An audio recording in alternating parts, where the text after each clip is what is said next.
வணக்கம். நம்ம ஊர் கோயில்களில் அரச மரமும் வேப்ப மரமும் ஒன்றாக வளர்க்கப்பட்டு அதுக்கு திருக்கல்யாணமே நடத்தி வைப்பதை பார்த்திருப்பீங்க.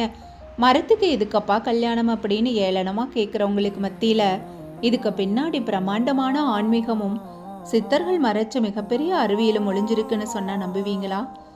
புராணங்களின்படி அசுரர்களிடமிருந்து தப்பிக்க அக்னி தேவன் அரச மரத்தின் பொந்துக்குள் மறைந்திருந்தாராம். அதே நேரம் உலகை காக்கும் பராசக்தி தேவி நோய்களை தீர்க்கும் வேப்பமரமாக பூமியில் அவதரித்தாராம். அக்னி தேவனின் வெப்ப ஆற்றலும் அன்னையின் குளிர்ச்சியும் ஒன்றாக இணையும் இடத்தில்தான் விநாயக பெருமான் அமர்ந்து உலகை காத்தார். ஆன்மீகத்தில் அரசமரம் ஆண் தத்துவத்தையும் வேப்பமரம் பெண் தத்துவத்தையும் குறிக்கிறது.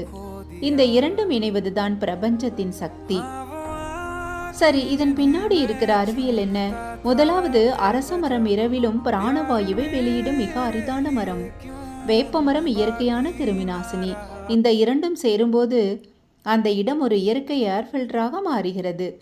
இரண்டாவது, அதிகாலையில் இந்த இரண்டு மரங்களும் இணைந்த காற்றை சுவாசித்து வலம் வரும்போது பெண்களுக்கு கர்ப்பப்பை கோளாறுகள் நீங்கி மகப்பேறு பாக்கியம் கிடைக்கும் என்பது சித்த மருத்துவ அறிவியல். இதைத்தான் நம் முன்னோர்கள் வழிபாடாக மாற்றினார்கள். மூட நம்பிக்கை என்று நாம் ஒதுக்கும் பல விஷயங்களுக்கு பின்னால் மனித குலத்தை காக்கும் மாபெரும் அறிவியல் ஒளிந்திருக்கிறது. இயற்கையையும் ஆரோக்கியத்தையும் இணைத்த நம் முன்னோர்களின் அறிவு உண்மையிலேயே வியக்க வைக்கிறதல்லவா?